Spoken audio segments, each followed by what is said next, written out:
जय श्री कृष्ण। नमस्कार दोस्तों, मैं आपका मित्र सांवर चौधरी आप सभी मित्रों का एक बार फिर से आपके अपने YouTube चैनल सांवरिया ऑफिशियल पर हार्दिक स्वागत करता हूँ।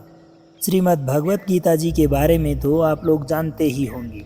इस पवित्र ग्रंथ की रचना मानव शैली को सुधारने के लिए भगवान श्री कृष्ण ने स्वयं महाभारत युद्ध के दौरान की थी। अब आगे आने वाले तमाम वीडियोज में हम क्रमशः महाभारत के कुछ आदर्श पात्रों के बारे में चर्चा करेंगे। दोस्तों, अधूरा ज्ञान हमारे किसी काम का नहीं होता, इसलिए इस वीडियो को आखिर तक जरूर देखें ताकि इससे मिलने वाली सीख और शिक्षाओं को आप अच्छी तरह समझ सकें और अपने जीवन में अपना सकें। तो दोस्तों, आज के इस वीडियो में हम बात करेंगे महात्मा भीष्म के बारे में। महाभारत तो आप सबने देखी ही होगी, तो इस दौरान आपने पाया होगा कि महाभारत के एक ऐसे पात्र जिनकी संपूर्ण महाभारत के दौरान अहम भूमिका रही, कौन थे? पितामह भीष्म, जिन्हें महात्मा भीष्म के नाम से जाना जाता है। तो चलिए आज के इस वीडियो में हम बात करते हैं महाभारत के उस मुख्य महानायक पितामह भीष्म की। दोस्तों, महात्मा भीष्म प्रसिद्ध कुरुवंशी महाराजा शांतनु के पुत्र थे। ये गंगा देवी से उत्पन्न हुए थे। वसु नामक देवताओं में द्यो नाम के नवम वसु की महर्षि वशिष्ठ के शाप से भीष्म के रूप में अवतीर्ण हुए थे। अस्त्रों का अभ्यास करते हुए उन्होंने एक बार अपने बाणों के प्रभाव से गंगा की धारा को ही रोक दिया था। इन्हें बचपन में लोग देवव्रत नाम से जानते थे। एक दिन की बात है, राज ऋषि शांतनु वन में विचरण कर रहे थे। उनकी दृष्टि एक सुंदरी केवर्त राज की कन्या पर पड़ी, जिसका नाम सत्यवती था, और उस पर वे आसक्त हो गए। उन्होंने उससे विवाह करना चाहा। सत्यवती थी तो एक राजकन्या, परंतु वह केवर्त राज के घर पली थी। उसके पिता केवर्त राज ने उसके विवाह के लिए राजा के सामने ये शर्त रखी कि उसके गर्भ से जो भी पुत्र प्राप्त होगा वही राज्य का उत्तराधिकारी बनेगा। ऐसे में राजा शांतनु ने सोच विचार किया और उनकी शर्त को नामंजूर कर दिया, परंतु वे उस कन्या को भुला ना सके। वे उसी को पाने की चिंता में लगातार नित्य उदास रहने लगे। जब देवव्रत ने अपने पिता की ऐसी स्थिति देखी तो उन्होंने उनकी उदासी का कारण जानने की चेष्टा की। जैसे ही उन्हें अपने पिता की उदासीनता का कारण ज्ञात हुआ तो वे स्वयं केवर्त राज के पास गए और उससे स्वयं अपने पिता के लिए कन्या की याचना की। उन्होंने उसकी शर्त मंजूर करते हुए सबके सामने ये प्रतिज्ञा की कि इसके गर्भ से जो भी पुत्र होगा वही हमारा राजा होगा। परंतु केवर्त राज को इतने पर संतोष नहीं हुआ। उसने सोचा कि देवव्रत का वचन तो कभी भी अन्यथा नहीं होने का, ये बात तो निश्चित है, परंतु इनका पुत्र राज्य का अधिकारी जरूर हो सकता है। बुद्धिमान देवव्रत उसका अभिप्राय समझ गए। उन्होंने उसी समय दूसरी कठिन प्रतिज्ञा की कि मैं आजीवन ब्रह्मचार्य का पालन करूंगा। कुमार देवव्रत की इस भीष्म प्रतिज्ञा को सुनकर देवताओं ने भी पुष्प वर्षा की और तभी से उन्हें लोग भीष्म कहने लगे। भीष्म ने सत्यवती को ले जाकर अपने पिता को सौंप दिया। भीष्म का ये दुष्कर कार्य सुनकर राजा शांतनु बहुत प्रसन्न हुए। उन्होंने अपने पुत्र को इच्छा मृत्यु का वरदान दिया।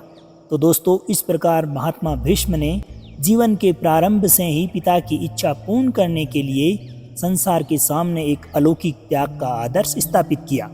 जिस राज्य के लिए उनके 2 ही पीढ़ी बाद उन्हीं के बेटों पोतों में तथा उन्हीं की मौजूदगी में भीषण संहारकारी महायुद्ध महाभारत हुआ, उसी राज्य को उन्होंने बात ही बात में अपने पिता की एक मामूली सी इच्छा पर न्योछावर कर दिया था। जिन कामिनी कंचन के लिए संसार के इतिहास में न जाने कितनी बार खून खराबा हुआ है और राज्य के राज्य ध्वस्त हो गए हैं, उनका सदा के लिए तरणवत परित्याग कर उन्होंने एक विरक्त महात्मा जैसा आचरण किया। धन्य है पितृभक्ति। सत्यवती के गर्भ से महाराजा शांतनु के 2 पुत्र हुए। बड़े का नाम था चित्रांगद और छोटे का विचित्रवीर्य। अभी चित्रांगद जवान नहीं हुए थे कि राजा शांतनु इस लोक से चल बसे। चित्रांगद राजा हुए, परंतु वे कुछ दिनों बाद गंधर्वों के साथ युद्ध में मारे गए। अब बचे विचित्रवीर्य। विचित्रवीर्य भी अभी बालक ही थे, अतः वह भीष्म की देखरेख में राज्य का शासन करने लगे। कुछ दिन बाद भीष्म को विचित्रवीर्य के विवाह की चिंता होने लगी। उन्हीं दिनों काशी नरेश की 3 कन्याओं का स्वयंवर होने जा रहा था। भीष्म अकेले ही रथ पर सवार होकर काशी पहुंच गए।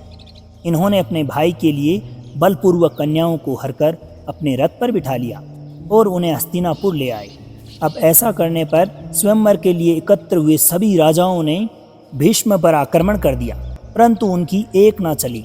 भीष्म ने इन सब राजाओं को परास्त कर दिया और कन्याओं को लाकर विचित्रवीर्य को सुपुर्द कर दिया।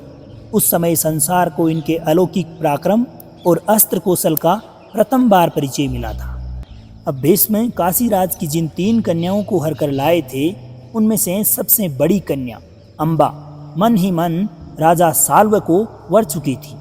भीष्म को जब ये मालूम हुआ तो उन्होंने अम्बा को वहां से विदा कर दिया और शेष 2 कन्याओं का विवाह विचित्रवीर्य के साथ कर दिया। परंतु विचित्रवीर्य अधिक दिन तक जीवित न रहे।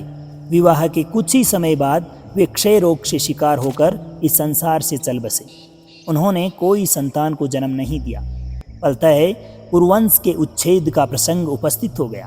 भीष्म चाहते तो वे आसानी से राज्य पर अधिकार कर सकते थे। प्रजा उनके अनुकूल थी। वंश रक्षा के लिए विवाह करने में अब उनके सामने कोई अड़चन नहीं थी, परंतु बड़े से बड़ा प्रलोभन तथा आवश्यकता भी भीष्म को अपने वचन से डिगा नहीं सकती थी। सत्यवती के पिता से की गई प्रतिज्ञा को दोहराते हुए उन्होंने एक समय कहा था कि मैं त्रिलोक की राज का राज्य, ब्रह्मा का पद और इन दोनों से ही अधिक मोक्ष का भी परित्याग कर सकता हूँ, पर सत्य का त्याग कभी नहीं कर सकता। धन्य है 5 भूत अपने अपने गुणों को त्याग दे, चंद्रमा अपनी शीतलता छोड़ दे, और तो क्या स्वयं धर्मराज भले ही अपना धर्म छोड़ दे, परंतु मैं अपनी सत्य प्रतिज्ञा छोड़ने का विचार तक नहीं ला सकता। प्रतिज्ञा का पालन हो तो ऐसा हो। अब इधर काशीराज की जो तीसरी कन्या अम्बा थी, उसको साल्व ने स्वीकारा नहीं। वह न इधर की रही न उधर की। लज्जा के कारण वह अपने पिता के घर भी ना जा सकी। अपनी इस दुर्दशा का कारण वह भीष्म को समझकर उन्हें मन ही मन कोसने लगी और उनसे बदला लेने का उपाय सोचने लगी। अपने नाना राज ऋषि होत्रवाहन की सलाह से वह जमद अग्निनंदन परशुराम की शरण में गई और उनसे अपने दुख का कारण को निवेदन किया।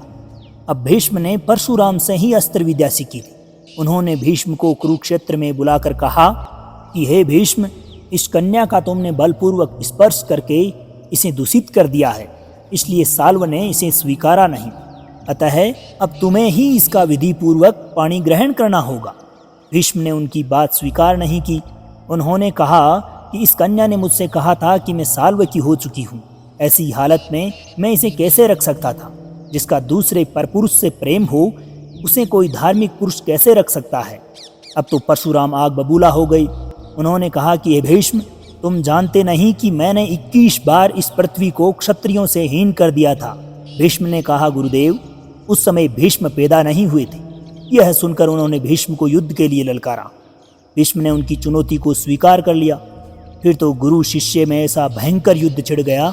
23 दिनों तक लगातार युद्ध होता रहा, परंतु किसी ने भी हार नहीं मानी। अंत में देवताओं ने तथा ऋषि मुनियों ने बीच में पड़कर युद्ध को बंद करा दिया। इस प्रकार भीष्म ने परशुराम की बात भी न मानकर अपने सत्य की रक्षा की और अपने अद्भुत पराक्रम से परशुराम जैसे अद्वितीय धनुर्धर के भी छक्के छुड़ा दिए। सत्य प्रतिज्ञा और वीरता की पराकाष्ठा हो गई।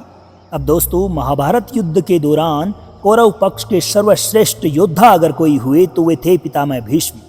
इसीलिए प्रथम सेनानायक होने का गौरव भी इन्हें ही प्राप्त हुआ।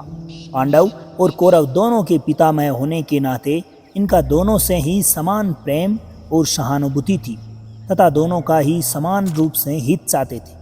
फिर भी ये जानकर कि धर्म और न्याय दोनों पांडवों के ही पक्ष में है, ये पांडवों के साथ विशेष सहानुभूति रखते थे और हृदय से उनकी विजय चाहते थे। परंतु हृदय से पांडवों के पक्षपाती होने पर भी युद्ध में कभी पांडवों के साथ रियायत नहीं की और प्राणपण से उन्हें जीतने की चेष्टा की। युद्ध के 18 दिनों में से 10 दिनों तक अकेले भीष्म ने कौरवों का सेनानायकत्व किया और इस बीच में पांडव पक्ष की बहुत सी सेना का संहार भी किया। वृद्ध होते हुए भी युद्ध में इन्होंने ऐसा अद्भुत पराक्रम दिखाया कि जो बार बार स्वयं भगवान श्री कृष्ण को अर्जुन की रक्षा के लिए शस्त्र न लेने की प्रतिज्ञा होते हुए भी इनके मुकाबले में खड़ा होना पड़ा। अर्जुन का बल क्षीण होते देख एक बार तो वे चक्र लेकर इनके सामने दौड़े और दूसरी बार चाबुक लेकर उन्होंने भीष्म को ललकारा और इस प्रकार भक्त के प्राणों की रक्षा करते हुए दूसरे भक्त के गौरव को बढ़ाकर अपनी अभयतोमुखी भक्तवत्सलता का परिचय दिया। अंत में पांडवों ने जब देखा कि भीष्म के रहते कौरवों पर विजय पाना असंभव सा है, तब उन्होंने स्वयं पितामह भीष्म से उनकी मृत्यु का उपाय पूछा और उन्होंने दया करके उसे बता दिया। उन्होंने बताया कि द्रुपद कुमार शिखंडी स्त्री रूप में जन्मा था, इसलिए यद्यपि वह अब पुरुष के रूप में बदल गया है, फिर भी मेरी दृष्टि में वह एक स्त्री ही है। ऐसी दशा में उस पर मैं शस्त्र नहीं उठा सकता। वह यदि मेरे सामने युद्ध में आकर खड़ा हो जाए तो मैं शस्त्र नहीं चलाऊंगा। उस समय अर्जुन मुझे मार सकता है। क्षत्रिय धर्म के पालन और वीरता का उदाहरण इससे बढ़कर और कुछ हो ही नहीं सकता। दोस्तों, जिस समय युद्ध में मर्माहत होकर भीष्म धराशायी हुए, उस समय उनका रोम रोम बाणों से बिंद गया था और उन्हीं बाणों पे वो सो गए। धरती से उनका स्पर्श नहीं हुआ।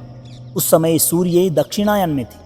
दक्षिणायन को देह त्याग के लिए उपयुक्त काल न समझकर वे अयन परिवर्तन के समय तक उसी सरसैया पर पड़े रहे, क्योंकि पिता के वरदान के मुताबिक मृत्यु उनके अधीन थी। अब पितामह भीष्म के गिरने पर उस दिन युद्ध वहीं विराम हो गया।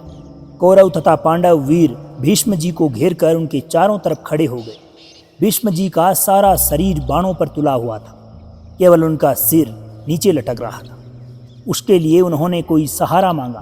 तब लोगों ने उत्तम से उत्तम तकिए लाकर उनके सामने रख दिए, परंतु उन्हें वे पसंद नहीं आए। तब ऐसी स्थिति में भीष्म जी ने अर्जुन से कहा कि बेटा, तुम क्षत्रिय धर्म को जानते हो, तुम मेरे अनुरूप तकिया ला कर दो। अर्जुन उन वीर शिरोमणि के अभिप्राय को समझ गए थे। वीरों के इशारे वीर ही समझ सकते हैं। उन्होंने बाण मारकर भीष्म जी के मस्तक को ऊंचा कर दिया। उन बाणों पर उनका मस्तक टिक गया। इधर दुर्योधन बाण निकालने में कुशल वैद्यों को भीष्म जी की चिकित्सा के लिए बुलाकर लाए, परंतु भीष्म पितामह ने उन सबको सम्मान पूर्वक लौटा दिया। उस वीर गति को पाकर उन्होंने चिकित्सा कराना अपना अपमान समझा। सब लोग उनकी असाधारण धर्मनिष्ठा और साहस को देखकर दंग रह गए। उस समय भी युद्ध बंद कराने तथा दोनों पक्षों में शांति स्थापना करने की इन्होंने पूरी चेष्टा की, परंतु उसमें ये सफल नहीं हुई। देव का ऐसा विधान था जिसे कौन टाल सकता था। अब बाणों की असहनीय वेदना से भीष्म जी का गला सूखने लगा। उनका सारा शरीर जल रहा था। उन्होंने पीने के लिए पानी मांगा। लोगों ने झाड़ियों में भर भर कर शीतल और सुगंधित जल उनके सामने उपस्थित किया। भीष्म ने वो सब वापस लौटा दिया। उन्होंने कहा कि पहले भोगे हुए मानवीय भोगों को अब मैं स्वीकार नहीं कर सकता, क्योंकि इस समय मैं सरसैया पर पड़ा हूँ। तब उन्होंने अर्जुन को बुलाकर कहा कि बेटा, तुम ही मुझे विधिवत जल पिला सकते हो। अर्जुन ने जो आज्ञा कहकर अपने भाते में से एक दमकता हुआ बाण निकाला और उसे पर्जन्यास्त्र से संयोजित कर भीष्म के बगल वाली जमीन पर मारा। उसी समय सबके देखते ही देखते पृथ्वी में से दिव्य जल की एक धारा निकली और वह ठीक भीष्म जी के मुख पर गिरने लगी। अमृत के समान उस जल को पीकर भीष्म जी तृप्त हो गए और अर्जुन के उस कर्म की उन्होंने भूरी भूरी प्रशंसा की। उसी समय से भीष्म जी ने अन्न जल का त्याग कर दिया और फिर जितने भी दिन वो जीवित रहे, बाणों की मर्मांत पीड़ा के साथ साथ भूख प्यास की असहनीय वेदना भी सहते रहे। इस प्रकार उन्होंने वीरता के साथ साथ धैर्य और सहन शक्ति की भी पराकाष्ठा को दिखा दिया। महामना भीष्म आदर्श पितृभक्त, आदर्श सत्य प्रतिज्ञ और आदर्श वीर ही नहीं थे, शास्त्रों के महान ज्ञाता, धर्म और ईश्वर के तत्व को जानने वाले ऐसे महान भगवत भक्त भी थे। उनके अगाध ज्ञान की स्वयं भगवान श्री कृष्ण ने प्रशंसा की है और यहाँ तक कहा है कि आपके इस लोक से चले जाने से सारे ज्ञान लुप्त हो जाएंगे, जो इस संसार के लिए एक संदेहग्रस्त विषय होगा। उनका समाधान करने वाला आपके सिवा दूसरा कोई नहीं होगा। इस प्रकार बहुत सी बातें कहते हुए भगवान श्री कृष्ण ने उनकी बहुत प्रशंसा की। भगवान श्री कृष्ण की प्रेरणा और शक्ति से इन्होंने युधिष्ठिर को लगातार कई दिनों तक वर्णाश्रम धर्म, राजधर्म, आपधर्म, मोक्ष धर्म, श्राद्ध धर्म, दान धर्म, स्त्री धर्म आदि अनेक महत्वपूर्ण विषयों पर उपदेश भी दिए। जो महाभारत के शांति पर्व तथा अनुशासन पर्व में संग्रहित है। साक्षात धर्म के अंश से उत्पन्न हुए तथा धर्म की प्रत्यक्ष मूर्ति महाराज युधिष्ठिर की धर्म विषय से संबंधित शंकाओं का निवारण करना पितामह भीष्म का ही काम था। इनके उपदेश सुनने के लिए व्यास आदि महर्षि भी उपस्थित हुए थे। भगवान श्री कृष्ण के महात्म्य एवं प्रभाव का ज्ञान जैसा भीष्म को था, वैसा उस समय बहुत कम लोगों को था। धृतराष्ट्र और दुर्योधन को इन्होंने कई बार श्री कृष्ण की महिमा सुनाई थी। राजसूय यज्ञ में अग्र पूजा के लिए भगवान श्री कृष्ण को ही सर्वोत्तम पात्र सिद्ध करते हुए इन्होंने भरी सभा में श्री कृष्ण की महिमा गाई थी और उन्हें साक्षात ईश्वर बतलाया था। भगवान श्री कृष्ण जब अर्जुन की ओर से चक्र लेकर इनकी तरफ दौड़े, तब उन्होंने उनके हाथों से मरना अपना गौरव समझकर शस्त्रों द्वारा ही उनका पूजा करने के लिए आह्वान किया था। इन्होंने युधिष्ठिर को भगवान विष्णु का जो सहस्त्र नाम स्तोत्र सुनाया था, इससे उनकी भगवत भक्ति और भगवत तत्व का ज्ञान टपक पड़ता है। आज भी उस विष्णु सहस्त्र नाम का भक्तों में बड़ा आदर है। भगवान शंकराचार्य ने गीता, उपनिषद और ब्रह्म सूत्रों की भांति उस पर भी विस्तृत भाष्य लिखा है। उनकी भक्ति का ही ये फल था कि साक्षात भगवान श्री कृष्ण अंत समय में उन्हें अपना दर्शन देकर कृतार्थ करते हैं। इस प्रकार भक्ति, ज्ञान, सदाचार जिस ओर से भी हम भीष्म के चरित्र पर दृष्टि डालते हैं, उसी ओर से हम उन्हें आदर्श ही पाते हैं। भीष्म की कोटि के महापुरुष संसार के इतिहास में इन्हें गिने ही पाए जाते हैं। यद्यपि भीष्म अपुत्र ही मरे, उनके कोई संतान नहीं थी, क्योंकि उन्होंने अपने प्रतिज्ञा के अनुसार कभी विवाह नहीं किया। फिर भी समस्त त्रैवर्णिक हिंदू आज तक पितरों का तर्पण करते समय उन्हें जल देते हैं और इसीलिए सारा जगत, संपूर्ण संसार आज भी इन्हें पितामह के नाम से पुकारता है। भीष्म की सी अपुत्रता बड़े बड़े पुत्रवानों के लिए भी ईर्ष्या की वस्तु होती है दोस्तों। तो दोस्तों, इस वीडियो के जरिए मैंने भीष्म पितामह के चरित्र पर दृष्टि डालने का छोटा सा प्रयास किया है। यह आपको ज़रूर पसंद आया होगा। इसी प्रकार से महाभारत के अन्य विशेष पात्रों के चरित्र के बारे में जानने के लिए हमारे चैनल के साथ जुड़े रहिए, ताकि अगले आने वाले चरित्र के वीडियो का आपको तुरंत नोटिफिकेशन मिल सके। तो दोस्तों, अब आज्ञा दीजिए आपके मित्र सांवर चौधरी को। मिलते हैं अगले वीडियो के साथ। जब तक खुश रहिए, मुस्कुराते रहिए, जीवन में आगे बढ़ते रहिए और प्रेम से बोलिए श्री राधे राधे।